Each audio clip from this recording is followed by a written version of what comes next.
Hello students, good morning. So I hope के सभी लोग बेस्ट हो गए, अच्छे से हो गए। Very very again good morning. आज हमारा सी प्लस प्लस का सेकेंड लेक्चर है। कल मैंने एक लेक्चर लिया हूँ जिसके अंदर इंट्रोडक्शन बताया हूँ आपको। आज उसको जस्ट थोड़ा सा रिवाइज एक लेकर आगे हम कंटिन्यू करेंगे। ओके, जस्ट थोड़ा सा रिवीजन ले लेंगे कल का। सो लास्ट लेक्चर में मैंने आपको सी प्लस प्लस शुरू करते समय सबसे पहले तो थोड़ा सा इंट्रोडक्शन बताया कि why C plus plus is necessary, C plus plus हमको क्यों आना चाहिए, आगे के लैंग्वेजेस हमको पढ़ना है, जावा पढ़ना है, सॉफ्टवेयर इंजीनियर बनना है। ओके, जावा का प्रोग्राम डेवलपर बनना है हमको। तो उन सबको अगर आप चाहिए, अगर आप करना चाहते हो तो आपको सी प्लस प्लस बेस्ट आना चाहिए। कल मैं बहुत सारी चीज़ें बताया हूँ। कल का मेरा लेक्चर अगर आप देखेंगे तो उसमें और अच्छे से आपको चीज़ें क्लियर हो जाएंगी। ठीक है, आज हमारा सेकंड लेक्चर है सी प्लस प्लस का। ओके, थोड़ा सा एक रिवाइज करते हैं कि कल मैंने आपको क्या बताया। कल मैंने आपको बताया था कि पॉप क्या होता है और ऊप्स क्या होता है। थोड़ा सा एक 5 मिनट, ज़्यादा नहीं लूंगा, सिर्फ 5 मिनट लेके आगे कंटिन्यू करूंगा मैं। पॉप क्या है और ऊप्स क्या है, राइट। तो कल मैंने कुछ पॉइंट्स लिख कर दिया था, राइट। मैं आज फिर से लिखता हूँ उसको। सबसे पहले मैंने कल पॉप के बारे में बताया था कि पॉप का फुल फॉर्म सबसे पहले मैंने बताया था। क्या बताया था मैंने?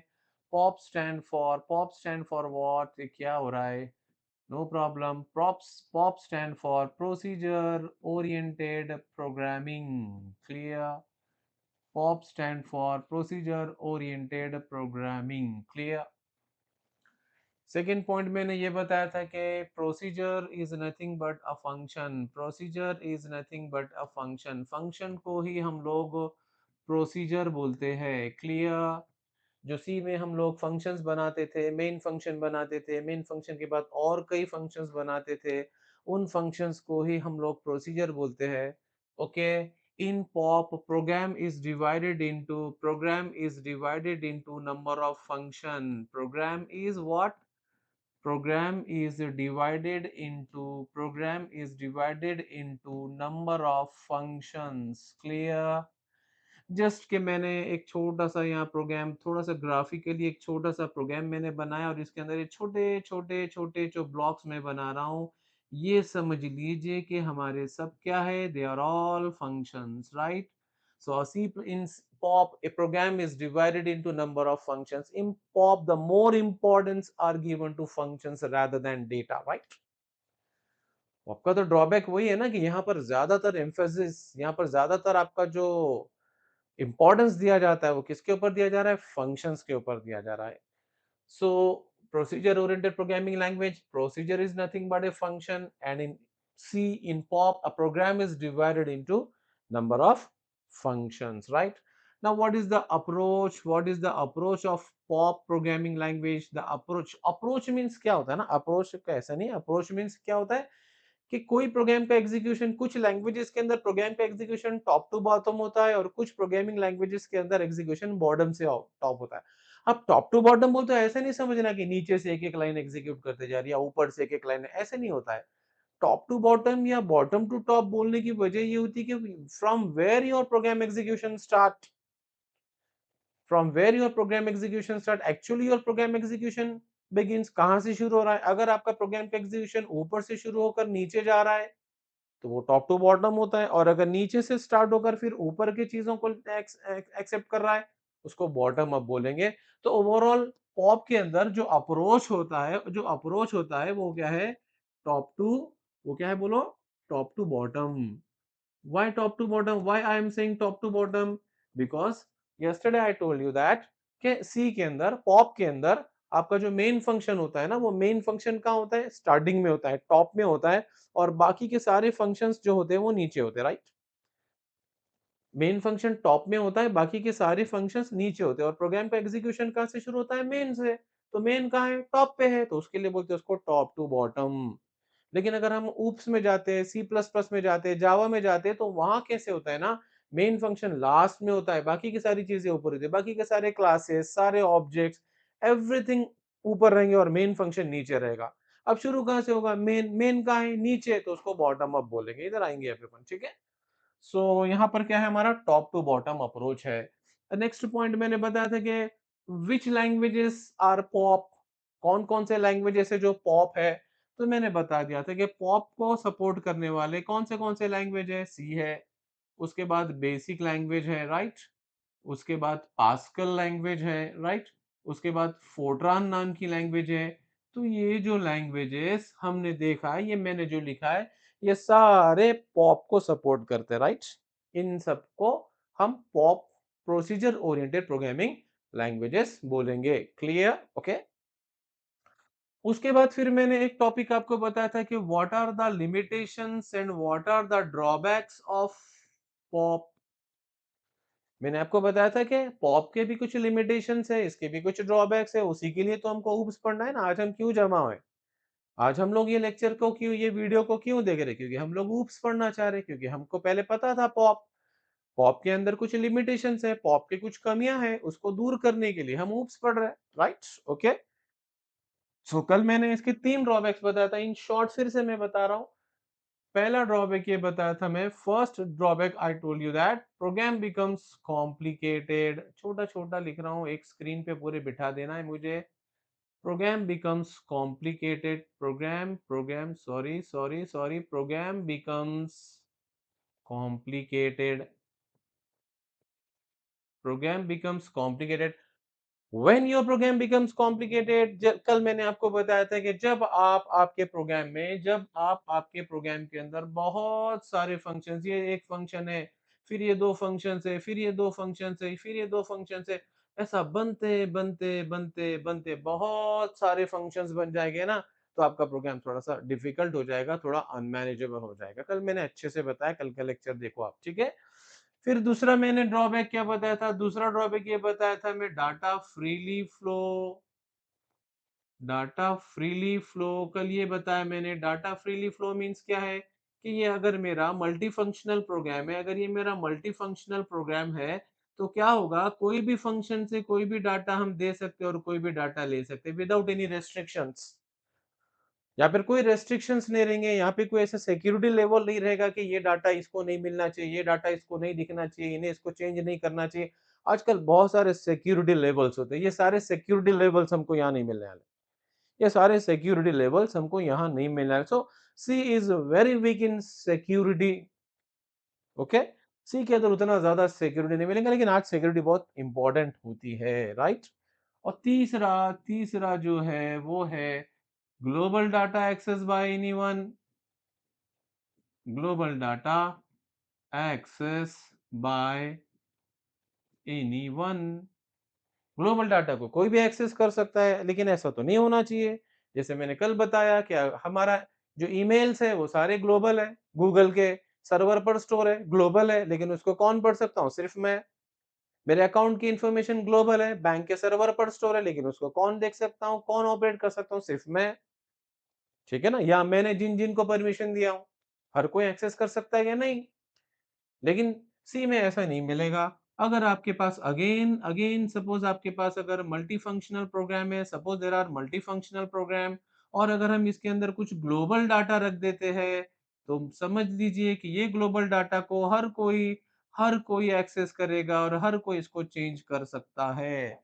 These are the serious drawback of procedure oriented programming language. So therefore we are going for the new approach that is called as object oriented programming language. Clear?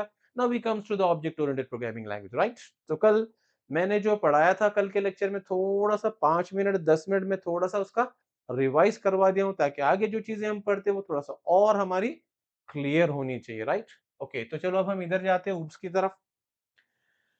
Oops क्या होता है? सबसे पहले ऊप्स का फुल फॉर्म क्या होता है? Oops means object oriented programming.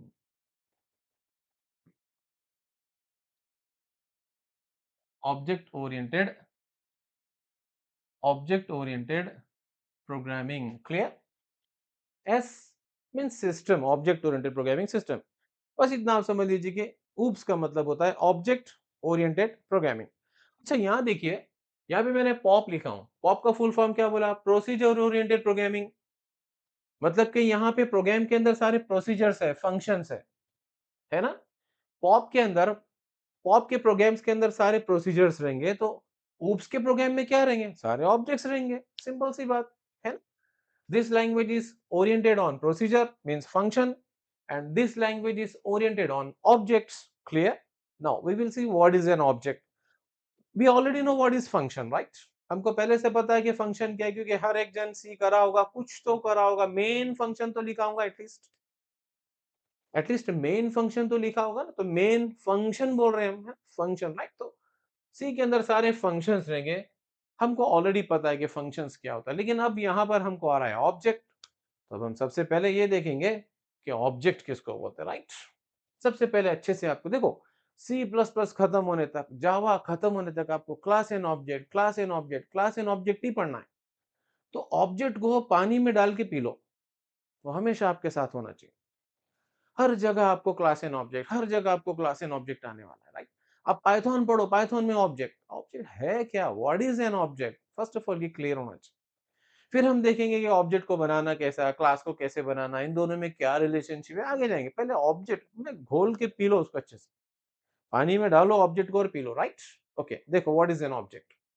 सबसे पहले तो मैं ऑब्जेक्ट का एक डेफिनेशन आपको लिख के देता हूं। Object is nothing but a run time entity.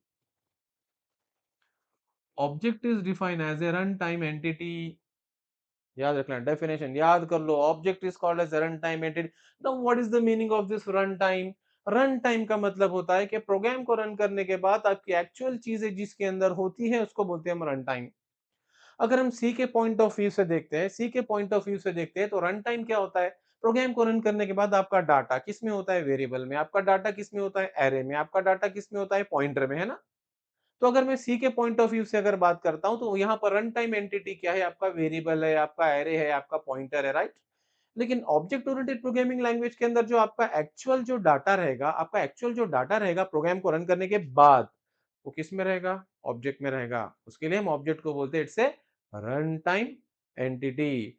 और इसका एक्चुअल यूज क्या है? It is use to represent, user defined data type.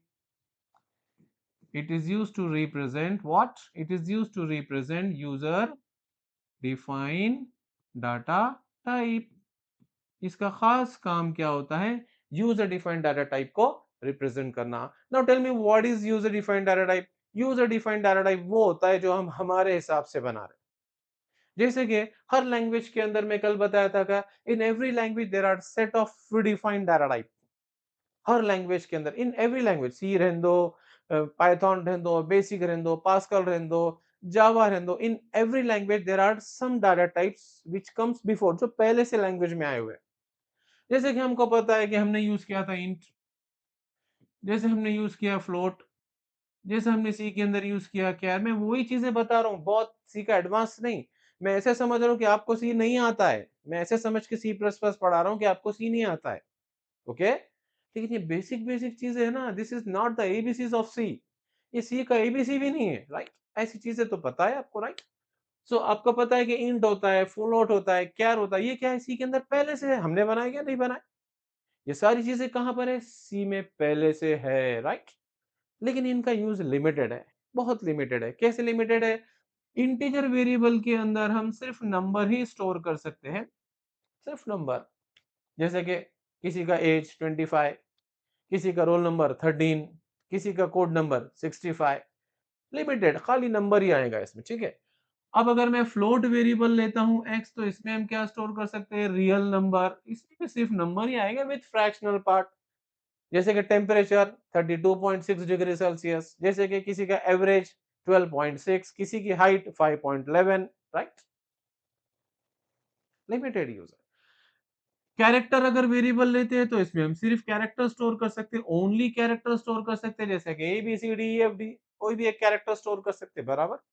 Limited use है।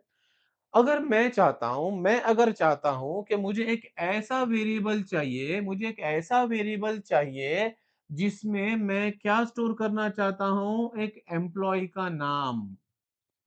उसका नाम क्या है? फिर वो, फिर उसका कोड, एम्प्लॉय कोड क्या है, वो कौन से डिपार्टमेंट में काम करता है, और उसको कितनी सैलरी है। मैं इतना सब डाटा एक वेरिएबल में स्टोर करना चाहता हूँ। चलो ठीक है, स्टूडेंट का ले लेंगे, एम्प्लॉय का छोड़ दो, स्टूडेंट ले लेंगे, हम स्टूडेंट है। तो मुझे एक ऐसा वेरिएबल चाहिए x जिसमें मैं चाहता हूँ कि उसमें मुझे स्टूडेंट का नाम स्टोर करना है, उसमें मुझे स्टूडेंट का रोल नंबर स्टोर करना है, उसमें मुझे स्टोर करना है कि वो स्टूडेंट कौन से ब्रांच में पढ़ता है, आईटी है, आईएफ है, क्या है और वो कौन से ईयर में पढ़ता है अभी, फर्स्ट ईयर में, सेकंड ईयर में या थर्ड ईयर में। अब अब सोचो क्या मैं इतना सारा डाटा एक वेरिएबल में स्टोर कर पाऊँगा क्या? क्या मैं इसको अगर इंटीजर ले लूँगा तो चलेगा क्या? नहीं चलेगा क्योंकि इंटीजर में सिर्फ नंबर आते हैं, फ्लोट में सिर्फ रियल नंबर्स आते हैं और चार में सिर्फ कैरेक्टर आता है। तो क्या सी में या सी प्लस प्लस में ऐसा कोई डाटा टाइप आपके हिसाब से बनाया होगा क्या पहले से? नहीं। लेकिन आपको एक फैसिलिटी दे दिया है कि तुम तुम्हारा बना लो भाई, राइट? हम तो ये बना लिए, अब तुम इसको यूज करके तुमको तुम्हारा जो बनाना है बना लो। ठीक है, तो मैंने क्या करा, मेरा खुद का एक डाटा टाइप बना दिया स्टूड नाम से। अब ये कैसे बनाते देखेंगे, ऑटोमेटिक नहीं बनता है। प्रोग्रामिंग में ऑटोमेटिकली कुछ भी नहीं होता है कि हम बैठ गए हो गया, नहीं, ऑटोमेटिक कुछ भी नहीं होगा, हर चीज आपको बताना पड़ेगा। हर चीज हमको बताना पड़ेगा। क्लियर? तो मैंने मेरा एक डाटा टाइप बना दिया स्टूड नाम का। तो नाउ जैसा यहाँ एक्स वेरिएबल इंट फ्लोट कह रहे, तो वैसे ये एक्स वेरिएबल है स्टूड का जिसमें हम ये सारी चीजें स्टोर कर सकते हैं। This x is nothing but N object.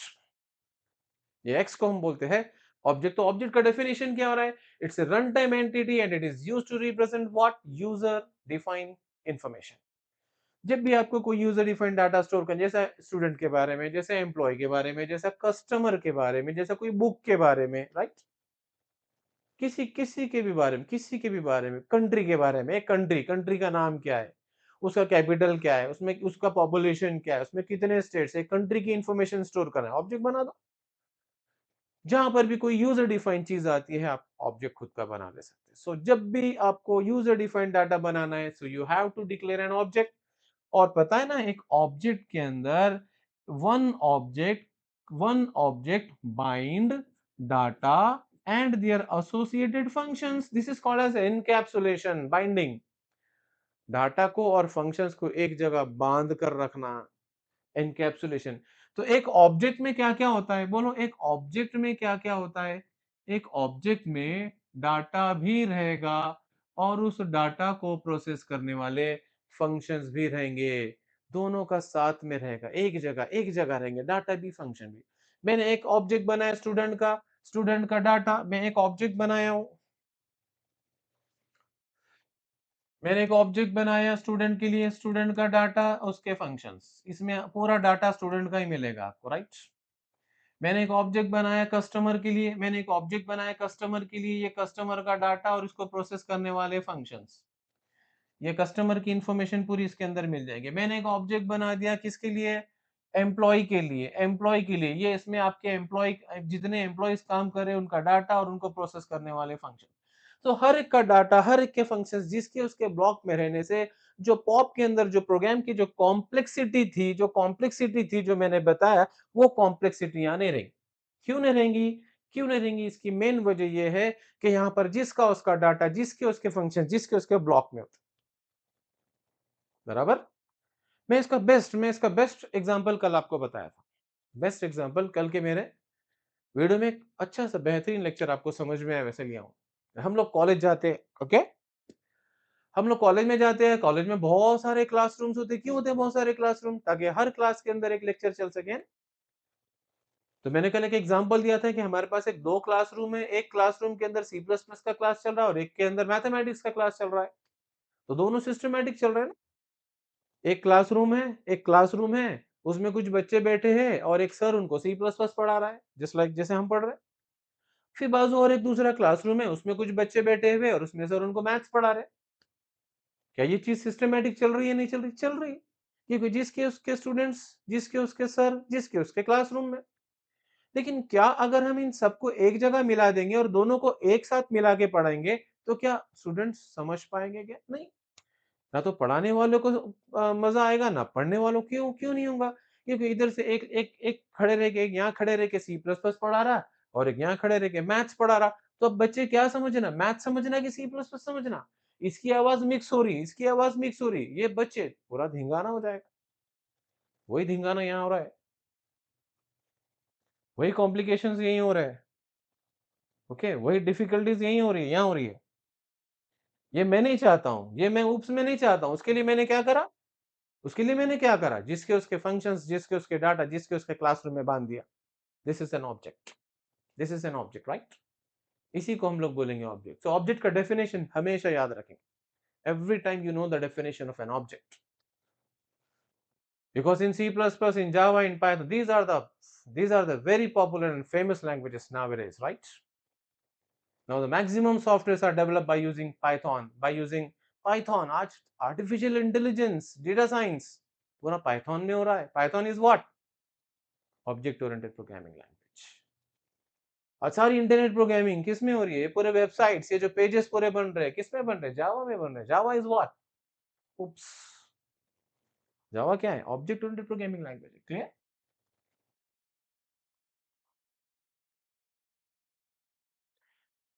So object अच्छे से समझ लो आप।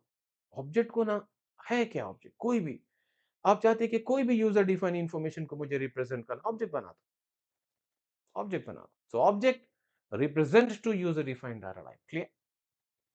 तो फंक्शन के कंपैरेटिवली ऑब्जेक्ट अच्छा रहेगा कि नहीं रहेगा? फंक्शन में तो क्या है, खाली प्रोसीजर है, खाली इंस्ट्रक्शंस है, लेकिन ऑब्जेक्ट में क्या है? एक ऑब्जेक्ट में डाटा भी है और उस डाटा को प्रोसेस करने वाले फंक्शंस भी है। सो ये कॉम्प्लेक्सिटी नहीं रहेगी, नहीं रहेगी ना? Okay. Now what about security in C plus plus? हाँ, वो भी तो एक इंपॉर्टेंट पॉइंट है ना। अब इस ऑब्जेक्ट के अंदर का जो डाटा होता है ना, एक ऑब्जेक्ट के अंदर का जो डाटा होता है ना, उसको कौन एक्सेस कर सकते हैं पता है? सिर्फ वही ऑब्जेक्ट के फंक्शन, दूसरा कोई नहीं। जैसे कंपनी की इंफॉर्मेशन को कौन एक्सेस कर सकता है? सिर्फ कंपनी के लोग, वो भी सिलेक्टेड, सारे नहीं। मेरे बैंक की इंफॉर्मेशन को कौन एक्सेस कर सकता हूँ? सिर्फ मैं, या मैंने जिनको परमिशन दिया हूँ, सारे नहीं। ऐसा नहीं है कि सबको ये एक्सेस कर ले रहा है, everyone accessing, no, it's not best. Security भी तो आज चीज है ना। तो ऑब्जेक्ट का दूसरा सबसे बड़ा फायदा, ये तो सिंप्लिसिटी तो हो गई, ये कॉम्प्लेक्सिटी तो दूर कर दिया, लेकिन और एक सबसे बड़ा बेनिफिट ये हो रहा है कि एक ऑब्जेक्ट का डाटा ऑब्जेक्ट के अंदर सेफ रहेगा, उसको बाहर से कोई एक्सेस नहीं कर पाएगा। अगर कोई फंक्शन हमारे पास है, अगर कोई फंक्शन मेरे पास, कोई दूसरा फंक्शन है ऑब्जेक्ट के बाहर का, और ये चाहता है कि मैं इसको एक्सेस करूं, तो उसको परमिशन नहीं रहेंगी। हटा देंगे उसको, चल तू यहाँ नहीं, ऑब्जेक्ट का नहीं, चल बाहर जा, right? तो एक ऑब्जेक्ट के डाटा को सिर्फ वही ऑब्जेक्ट्स के फंक्शन एक्सेस कर सकते हैं, दूसरा कोई नहीं, तो सिक्योरिटी मिलेगी नहीं। हम चाहते हैं कि ये दो ही चीज, ये दो ही लोग एक्सेस करना, बस ये दो ही लोग एक्सेस कर पाएंगे, दूसरे कोई नहीं, दूसरे कोई नहीं। तो यहाँ पर हम सिक्योरिटी भी दे सकते हैं। तो सिक्योरिटी का जो प्रॉब्लम हमको सी में आ रहा था, वो यहाँ आएगा क्या? नहीं आएगा, नहीं आएगा। तो समझ में आ रहा what is an object? Again I am repeating, बार बार मैं बोल रहा हूँ कि object is what? Object is a runtime entity. Why it is called as a runtime entity? Because everything, whatever happens during runtime, it is in object. समझ में आ रहा है कि रन करने के बाद, प्रोग्राम को रन करने के बाद जो कुछ भी होगा आपका, सब ऑब्जेक्ट में है। फंक्शंस, डाटा, सब object. That's why the language is called as object oriented ना, ऐसे नहीं बोला गया ऑब्जेक्ट ओरिएंटेड। हालांकि ऑब्जेक्ट ओरिएंटेड प्रोग्रामिंग लैंग्वेज में बहुत सारी दूसरी भी चीजें हैं, इनहेरिटेंस है, एनकैप्सुलेशन है, पॉलीमॉर्फिज्म है, आर में वहां पर ऐसा बोला जा सकता था, इनहेरिटेंस ओरिएंटेड प्रोग्रामिंग लैंग्वेज, ऐसा बोला जा सकता था। पॉलीमॉर्फिज्म ओरिएंटेड प्रोग्रामिंग लैंग्वेज नहीं बोला गया है, वो चीजें भी important, but the most important thing is an object. So that's why this language is called as object oriented programming language. समझ में आना ड्रॉबैक्स कैसे रिमूव गए? सबसे पहले आपकी कॉम्प्लेक्सिटी रिमूव हो गई। कैसे रिमूव हो गई? कि हमने जिसके उसके फंक्शन को, जिसके उसके डाटा को जिसमें उसमें बांध दिया। और सिक्योरिटी कैसी मिल रही? सिक्योरिटी ऐसे मिल रही, कैसे मिल रही है कि एक ऑब्जेक्ट के डाटा को बाहर का कोई एक्सेस नहीं कर सकता है, सिर्फ वही फंक्शन एक्सेस कर सकते हैं जो उसी ऑब्जेक्ट के। कस्टमर का डाटा कौन सकता है? वो सिर्फ कस्टमर के ही फंक्शंस। एक फंक्शन, एक स्टूडेंट नाम का ऑब्जेक्ट है, उसके डाटा को कौन एक्सेस कर सकता है? सिर्फ उसी के फंक्शंस, दूसरे नहीं। सिक्योरिटी मिल जाएगी।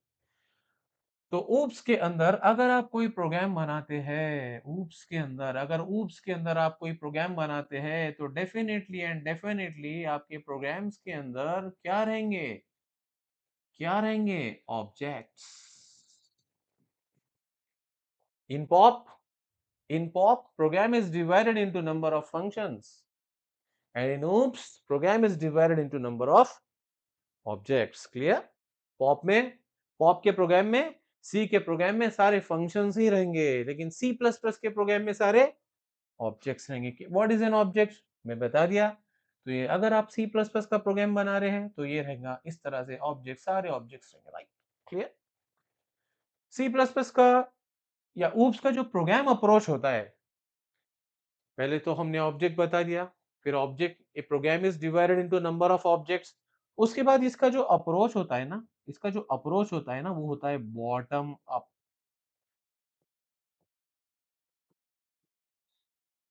बॉटम अप अप्रोच है इसका, bottom up.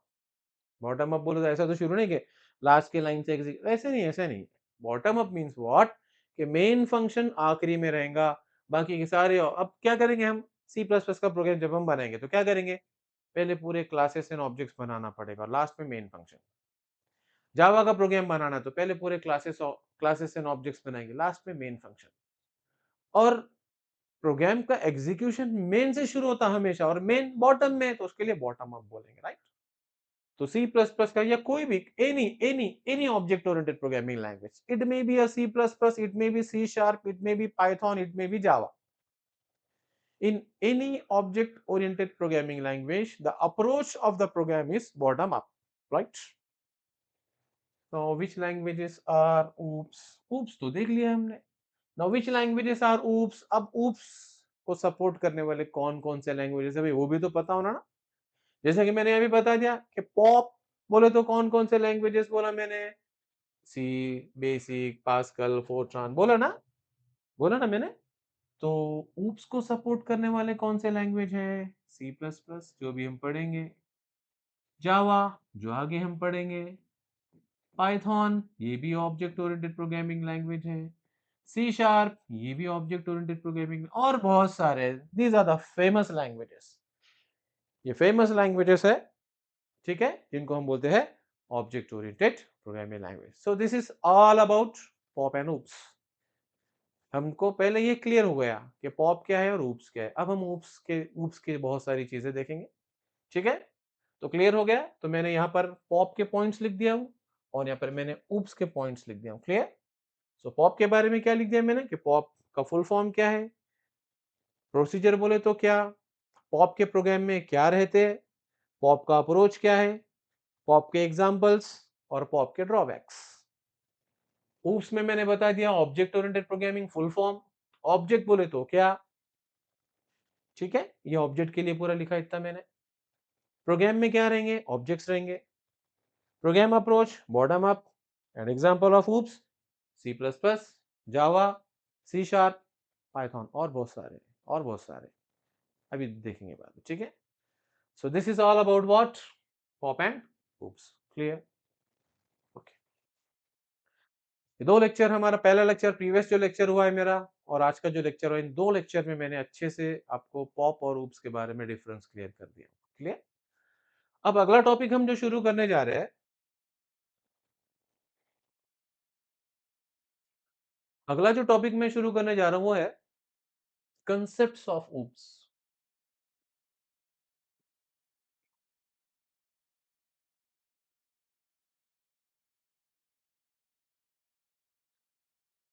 Concept of oops, या इस कंसेप्ट्स को हम लोग फीचर्स भी बोल सकते हैं। फीचर्स, इसकी खूबियां।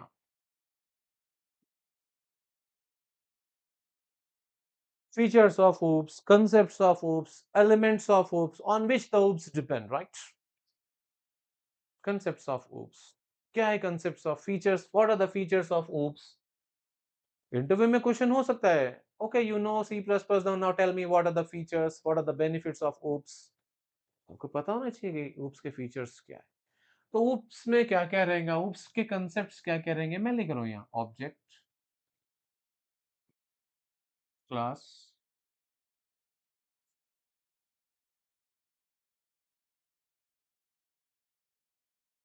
Encapsulation,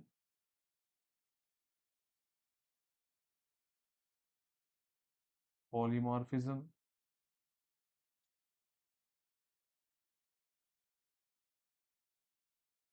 inheritance,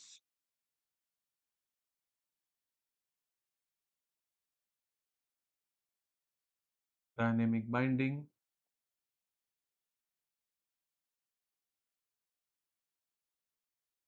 message passing,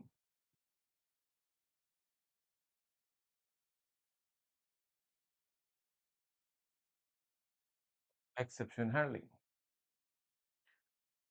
These are the features, these are the concepts of OOPS। जिस लैंग्वेज में भी ये सारी चीजें रहेंगी उसको बोलेंगे हम OOPS। ओके, जिस लैंग्वेज में भी, क्या बताओ ये सी के अंदर ये सब था क्या? नहीं, सी में क्लास नहीं था, सी में एनकैप्सुलेशन नहीं था, सी में पॉलीमॉर्फिज्म नहीं था, सी में इनहेरिटेंस नहीं था, नहीं था ना? तो क्या हम सी को बोल सकते हैं कि ये ऑब्जेक्ट ओरिएंटेड प्रोग्रामिंग लैंग्वेज है? नहीं, ये सब सी प्लस प्लस में मिलेगा, ये सब जावा में मिलेगा, ये सब पाइथन में मिलेगा, ये सब सी शार्प में मिलेगा। अभी हम लोग ये जो पढ़ेंगे ना, अभी हम लोग ये जो सारी चीजें पढ़ेंगे थ्रू सी प्लस प्लस पढ़ेंगे। अब यही चीजें आपको फिर जावा में अगले लैंग्वेज में पढ़ना है। ओके, यही सब सी प्लस प्लस में, यही सब जावा में। अभी हम इसको थ्रू सी प्लस प्लस पढ़ रहे हैं, उसके बाद हम इसको थ्रू जावा पढ़े। जावा में उतना ज्यादा टाइम नहीं लगेगा, इसको इन शॉर्ट बता देना पड़ेगा, क्योंकि जावा में ना फिर बहुत सारी चीजें। और Java is not a small language ना, it's not a small and simple language, right? Java में बहुत सारी चीज, ये तो है लेकिन बहुत सारी चीजें, ग्राफिक्स प्रोग्रामिंग है, जैसे आप वेब पेजेस बना सकते हो, नेटवर्किंग प्रोग्रामिंग है उसके अंदर, राइट? नेटवर्किंग कर सकते हैं आप उससे, राइट? आप आपके सर्वर की प्रोग्रामिंग कर सकते हैं, क्लाइंट की प्रोग्रामिंग कर सकते हैं, बहुत सारी नई चीजें हैं आपको जावा में मिलने वाली। पढ़ेंगे हम, वो भी पढ़ेंगे, डेफिनेट पढ़ेंगे जावा भी। मैं जावा के भी लेक्चर्स मेरे मिल जाएंगे आपको, राइट? बहुत अच्छे से जावा पढ़ाऊंगा मैं, ओके। लेकिन अभी फिलहाल ये तो समझ लीजिए आप, सी प्लस प्लस में सारी चीजें बेसिक फाउंडेशन आपका अच्छा हो जाएगा, फाउंडेशन। तो जावा पढ़ने में बहुत मजा आने वाला है, ऐसा इंटरेस्ट आएगा कि आप ऐसा देखेंगे अब कब मेरा लेक्चर आएगा और कब मैं देख के आगे की चीज सीखूंगा, राइट? ओके, चलो ठीक है, मैं वापस आ रहा हूँ अपने टॉपिक पर। These are the concepts, these are the features of OOPS: object, class, encapsulation, polymorphism, inheritance, dynamic binding, message passing, exception handling। जिस लैंग्वेज में भी ये सारी चीजें रहेगी उस लैंग्वेज को बोलते हैं object oriented programming language. OOPs और ओप लैंग्वेज में फर्क समझ रहा? ओप्स मीन्स जो भी लिखा हूं, ये ओप्स है, दिस इज ओप्स। ये सिस्टम जिस लैंग्वेज में रहेगा उसको बोलते हैं object oriented programming language. This is OOPs. Now what is C plus plus? C plus plus is an object oriented programming language. Why C plus plus is an object oriented programming language? क्योंकि C plus plus में ये सब है। What is Java? Java is an object oriented programming language. क्यों है जावा भाई object oriented programming language? क्योंकि उसमें ये सब है। जिस लैंग्वेज में भी ये सब रहेगा वो ऑब्जेक्ट ओरिएंटेड प्रोग्रामिंग लैंग्वेज रहेंगे। Very simple, clear? चलो एक एक से देखते हैं हम। इसको मैं एक से दो लेक्चर लूंगा, क्योंकि ये समझ लीजिए, दिस इज योर सिलेबस। अगर कोई सिलेबस के हिसाब से पढ़ रहा होगा ना तो ये समझ लीजिए कि आपका सिलेबस है, इसके ऊपर एक एक चैप्टर, एक एक यूनिट्स है इसके ऊपर। क्लास एंड ऑब्जेक्ट पे पूरा एक चैप्टर पढ़ना है, पॉलीमॉर्फिज्म पर पूरा एक चैप्टर पढ़ना है, इनहेरिटेंस पे पूरा एक चैप्टर पढ़ना है। This is your syllabus, this is complete OOPs, right? Clear? अच्छा, अगर अगर मैं इस लिस्ट में बोलता हूँ कि भाई ऑब्जेक्ट नहीं है बाकी सब है, अगर मैं बोलता हूँ कि ये लिस्ट के अंदर ऑब्जेक्ट नहीं है बाकी सब है, दिस इज नॉट ट्रू, ये गलत। अगर ऑब्जेक्ट नहीं है तो ये कुछ भी नहीं है। All these things are depends on object. Object है तो क्लास है, ऑब्जेक्ट है तो एनकैप्सुलेशन है, ऑब्जेक्ट है तो polymorphism. all these features, all these concepts are depends on object। Programming को नाम ही दिया गया ना ऑब्जेक्ट ओरिएंटेड प्रोग्रामिंग। मैंने भी थोड़ी देर पहले बोला ना, ऐसा लैंग्वेज का नाम दिया क्या? इनहेरिटेंस ओरिएंटेड प्रोग्रामिंग नहीं, क्योंकि ये सारी चीज़ें ऑब्जेक्ट्स पर डिपेंड करते हैं। तो अगर इस लिस्ट में से मैं ऑब्जेक्ट को अगर डिलीट करता हूँ, तो ऑटोमेटिकली सब डिलीट हो जाए। अगर मैं इस लिस्ट में से ऑब्जेक्ट को डिलीट करता हूँ, तो ऑटोमेटिकली सब डिलीट हो जाएंगे, राइट? हाँ, ठीक है? चलो, तो ऑब्जेक्ट ज़रूरी है। हम पढ़ रहे हैं ऑब्जेक्ट ओरिएंटेड प्रोग्रामिंग लैंग्वेज। एक-एक से देखते हैं ये क्या है। One by one, one by one, one by one देखेंगे। सबसे पहले देखते हैं हम ऑब्जेक्ट। ऑब्जेक्ट के बारे में तो अभी पिछले आधे घंटे से मैं ऑब्जेक्ट, ऑब्जेक्ट, ऑब्जेक्ट ही बोल रहा हूँ। ऑब्जेक्ट के बारे में तो पढ़ा रहा हूँ ना मैं जब से। फिर से और एक बार बता रहा हूँ, what is an object definition. अभी मैंने बताया और मैंने बोला उसको अच्छे से याद कर लो। Object is what? It is a run time entity. It is a run time entity. Program को रन करने के बाद जो कुछ भी रहेगा ऑब्जेक्ट में रहेगा। It represent what? It represent what? क्या रिप्रेजेंट करता है? It represent user defined data type. It represent user defined data type. ये यूजर डिफाइंड डाटा टाइप को रिप्रेजेंट करता है। क्लियर? अभी बताया मैंने। जैसे कस्टमर है, जैसे अकाउंट है, जैसे बुक है, जैसे कंट्री है, जैसा स्टेट है, right? And what it bind? It bind data and and associated functions. Clear? इसमें डाटा और फंक्शंस दोनों रहेंगे। अभी मैंने पूरा बताया ऑब्जेक्ट के बारे में। सो मुझे लगता है अभी ऑब्जेक्ट अच्छे से समझ लिया आपने। ऑब्जेक्ट क्या होता है? Clear? No, what is class? What is class? एक ऑब्जेक्ट को यूजर डिफाइन कौन बनाता है? क्लास। क्लास नहीं तो ऑब्जेक्ट नहीं, ऑब्जेक्ट नहीं तो क्लास नहीं, राइट? ऑब्जेक्ट को बनाने के लिए क्लास बनाना जरूरी है। जैसे हम देखते हैं इट्स जैसे ब्लूप्रिंट होता है ना हमारा। ब्लूप्रिंट एक हम पहले क्या करते हैं ना, कोई नक्शा बनाना है ना तो पहले उसका ब्लूप्रिंट बनाते हैं। या वो छोड़ दीजिए, जैसे हमारे पास एक ओरिजिनल कॉपी है, एक मैंने ओरिजिनल पहले बना दिया, फिर उसके जेरोक्स मारते जा रहा हूँ, राइट? तो वैसे ही समझ लीजिए कि क्लास एक ऑब्जेक्ट को, it makes an object user define. ये डेफिनेशन लिख रहे हो इसका। It makes an object user define. एक ऑब्जेक्ट को यूजर डिफाइन कौन बनाता है? एक ऑब्जेक्ट को यूजर डिफाइन कौन बनाता है? क्लास। क्योंकि तुमको ऑब्जेक्ट में क्या क्या लेना है ये आपको पहले बताना पड़ेगा, वो आप क्लास में बनाए। क्या कंपाइलर को पहले से पता रहेगा क्या कि स्टूडेंट के अंदर स्टूडेंट का नाम, रोल नंबर, क्लास और ब्रांच आता है? कुछ भी ले सकते हैं आप। आपको पहले बताना पड़ेगा। आपको पहले ब्लूप्रिंट बनाना पड़ेगा। आपको पहले ओरिजिनल कॉपी बनाना पड़ेगा। बाद में कितनी भी जेरॉक्स मारो। तो एक ऑब्जेक्ट को यूजर डिफाइन कौन बनाता है? क्लास बनाता है। क्योंकि आपको ऑब्जेक्ट में क्या क्या चीजें लेनी है ये आपको पहले क्लास में बता देना पड़ेगा। एक बार क्लास बन गया, बाद में कितने भी ऑब्जेक्ट बन, एक बार ओरिजिनल कॉपी बन गई, बाद में उसकी कितनी भी जेरॉक्स मारो ना आप, लेकिन पहले ओरिजिनल तो बताना पड़ेगा ना कि भाई ये रहेगा इसके अंदर। तो वैसे ही यहाँ पर है कि पहले आपको क्लास बनाना पड़ेगा। अगर आप स्टूडेंट के लिए ऑब्जेक्ट बनाना चाहते हैं तो पहले आपको क्लास बनाना पड़ेगा, उसके बाद object banana. So object is nothing but a variable of type class. जैसे मैंने बताया ना, जैसे मैंने बताया इंटीजर एक्स, एक्स वेरिएबल है इंटीजर का,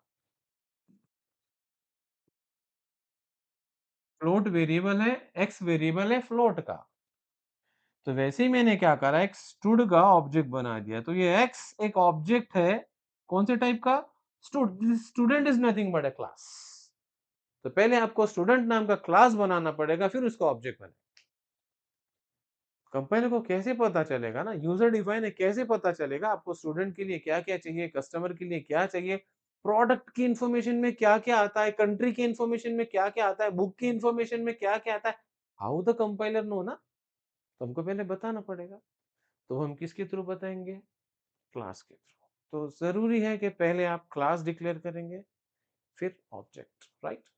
अगर अगर आपने सी लैंग्वेज को थोड़ा थोड़ा अच्छे से पढ़ा होगा तो शायद आपको शायद याद आ रहा होगा कि सी लैंग्वेज में हम यूजर डिफाइन के लिए यूज करते थे स्ट्रक्चर। मैं थोड़ा सा बताना चाह रहा हूँ स्ट्रक्चर। हाँ, शायद शायद आपको पता होगा कि सी में हम पहले ऐसा स्ट्रक्चर डिक्लेयर करते थे, स्ट्रक्चर स्टूडेंट।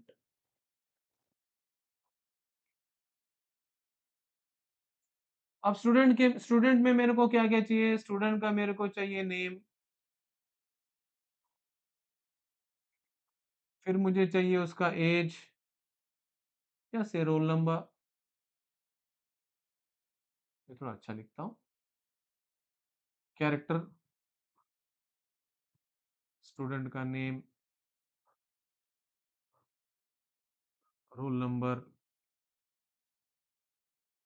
और percentage.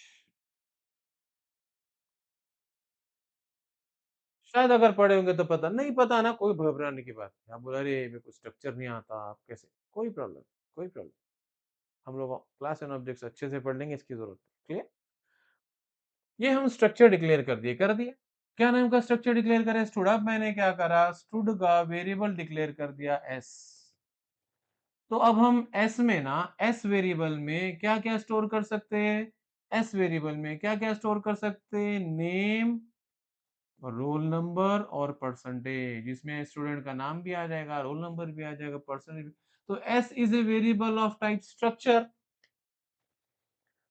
S is a variable of type, sorry, S is a variable of type student. Student is nothing but a structure. तो जैसा C के अंदर यूजर डिफाइन के लिए आप स्ट्रक्चर बनाते, वैसे ही C++ के अंदर आप क्लास बनाएंगे।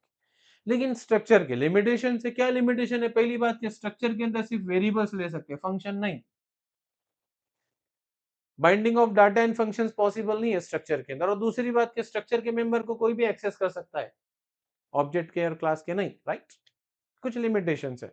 लेकिन मैं जस्ट बता रहा हूं कि सी में हम जो काम स्ट्रक्चर से करते थे वो काम हम यहाँ क्लास से करेंगे। तो what is class? Class is nothing but the advance version of structure. Class is nothing but what? Advance version of structure. अगर अगर थोड़ी देर के लिए सोचिए, थोड़ी देर के लिए सोचिए, अगर मैं सी के अंदर ये स्ट्रक्चर को डिक्लेयर नहीं करता हूं और ऐसा बोलता हूँ स्टूड एस, तो कंपाइलर को क्या पता कि भैया स्टूड क्या है? फेंक देगा प्रोग्राम को। I don't know what is this stood. तो ये स्टूड लिखने के पहले मुझे स्ट्रक्चर बनाना पड़ेगा। तो वैसे ही मैं बता रहा हूं कि आपको, वैसे ही आपको कोई ऑब्जेक्ट अगर बनाना है, ऑब्जेक्ट अगर जैसे मैंने अभी क्या बता दिया, अभी क्या बता दिया मैंने, कोई स्ट्रक्चर का स्टूडेंट बना रहे तो पहले स्ट्रक्चर डिक्लेयर करना पड़ेगा। वैसे ही अगर आपको ऑब्जेक्ट बनाना है, ऑब्जेक्ट बनाना है तो आपको पहले क्लास बनाना पड़ेगा। पहले आप क्या करेंगे, पहले आप क्लास बना देंगे स्टूडेंट नाम का और उसमें बता देंगे कि आपको स्टूडेंट के लिए कौन कौन सा डाटा चाहिए और कौन कौन से फंक्शंस चाहिए, पहले बना देंगे। और उसके बाद डिक्लेयर करेंगे स्टूडेंट का वेरिएबल। और जब कोई क्लास का वेरिएबल डिक्लेयर होता है, what is this? Is nothing but an object. पहले आपको क्लास बना देना पड़ेगा, पहले आपको क्लास में बता देना पड़ेगा कि आप क्या ले रहे हैं, उसके बाद ऑब्जेक्ट बनेगा। और एक छोटा सा एक एग्जांपल मैं बताता हूँ आपको। समझो कि मैंने एक क्लास बना दिया, समझो मैंने एक क्लास बना दिया फ्रूट। फल सब खाते हैं ना, बहुत पसंद है हमको, हम आम खाते हैं, जाम खाते हैं, सीजन वाइज खाना भी चाहिए, राइट? अब मैं चाहता हूँ कि मुझे फ्रूट का एक क्लास बना। बोलो फ्रूट के प्रॉपर्टीज, फ्रूट के एट्रीब्यूट्स, फ्रूट में क्या होता है, एक स्टूडेंट में क्या होता है आपको पता है, स्टूडेंट का नाम होता है, रोल नंबर होता है, उसका ब्रांच होता है, उसका एलिजिबिलिटी नंबर, बहुत सारे। फ्रूट से रिलेटेड क्या रहेंगी? फ्रूट के एट्रीब्यूट्स में ले रहा हूँ कि फ्रूट कौन से सीजन में आता है ना? फ्रूट का सीजन होता है। कुछ फ्रूट्स होते हैं जो समर में आते हैं, कुछ विंटर में आते हैं, कुछ रेनी में आते हैं। और फ्रूट से रिलेटेड क्या चीजें होती है? फ्रूट का कलर होता है। और फ्रूट से रिलेटेड चीजें क्या होती है कि फ्रूट का टेस्ट होता है। और फ्रूट से रिलेटेड क्या चीजें आती है बोलो? और फ्रूट से रिलेटेड क्या चीजें आती है?